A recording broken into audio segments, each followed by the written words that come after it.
10 മാസമുള്ള കുഞ്ഞിന്റെ അവയവങ്ങൾ ദാനം ചെയ്ത സംഭവം ലോകശ്രദ്ധ നേടിയിട്ട് ദിവസങ്ങൾ പിന്നിടുന്നേയുള്ളൂ. അതിനിടയിലാണ് പാലക്കാട് ഷൊർണൂരിനടുത്ത് ത്രാങ്ങാലി ഗ്രാമത്തിലെ 100ഓളം പേർ മരണാനന്തര ശരീരദാനത്തിനുമൊപ്പം അവയവദാനത്തിനും സന്നദ്ധരായി രംഗത്ത് വന്നിട്ടുള്ളത്.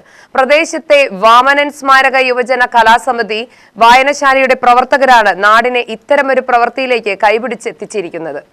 ത്രാങ്ങാലിയിലെ കൊയ്തൊഴിഞ്ഞ നെൽപ്പാടങ്ങൾക്ക് നടുവിൽ തലയുയർത്തി നിൽക്കുന്ന ഒരു അക്ഷര കേന്ദ്രം. വാമനൻ സ്മാരക യുവജന കലാസമിതി വായനശാല. വായനയെ ജീവനതുല്യം സ്നേഹിക്കുന്ന അനേകം പേരുള്ള നാട്. വിദ്യാർത്ഥികളും യുവജനങ്ങളും വീട്ടമ്മമാരും പ്രായഭേദമന്യേ എല്ലാവരും ഒത്തുചേരുന്ന ഇടം. ഇക്കഴിഞ്ഞ വായനശാല വാർഷികാഘോഷത്തിന് ഗ്രാമവാസികളെ സാക്ഷിയാക്കി പ്രവർത്തകർ പ്രഖ്യാപിച്ച ഒരു പദ്ധതിയായിരുന്നു മരണാനന്തര ശരീരദാനം. പ്രഖ്യാപനത്തിന് പിന്നാലെ 12ഓളം പേർ വേദിയിൽ വെച്ച് തന്നെ സന്നദ്ധരായി സമ്മതപത്രം കൈമാറി.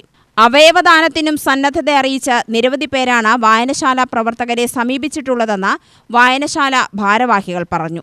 വായനശാലയുടെ പ്രവർത്തനങ്ങൾക്ക് എന്നും പിന്തുണ നൽകുന്ന വിരമിച്ച അധ്യാപിക കൂടിയായ ദേവയാനി ടീച്ചറാണ് തനിക്ക് മരണാനന്തര ശരീരദാനം നടത്തണമെന്നും അത്തരമൊരു ക്യാമ്പയിനെക്കുറിച്ച് വായനശാല പ്രവർത്തകർക്ക് മുൻകൈ എടുത്തുകൂടെയെന്നും ചോദിച്ചത്.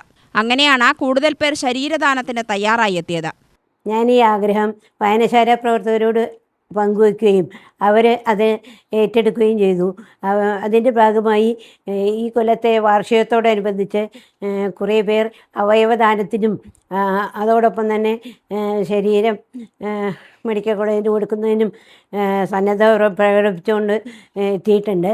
അതിനുള്ള ഏർപ്പാടുകൾ കുറേ കൂടി വിപുലമായ തോതിൽ വായനശാല ഏറ്റെടുത്ത് നടത്താൻ തീരുമാനിച്ചിട്ടുണ്ട്. ഈ അവയവദാനത്തിലൂടെയും ശരീരദാനത്തിലൂടെയും നമ്മുടെ സമൂഹത്തിലെ പലതരം അന്ധവിശ്വാസങ്ങളെയും അനാചാരങ്ങളെയും മാറ്റി നിർത്താൻ കഴിയും എന്നും കൂടി എനിക്ക് തോന്നുന്നുണ്ട്. സന്നദ്ധതയുള്ളവരുടെ സമ്മതപത്രങ്ങൾ തൃശൂർ മെഡിക്കൽ കോളേജിനോ പാലക്കാട് മെഡിക്കൽ കോളേജിനോ കൈമാറാനാണ് തീരുമാനം. UTV news, Palakkad.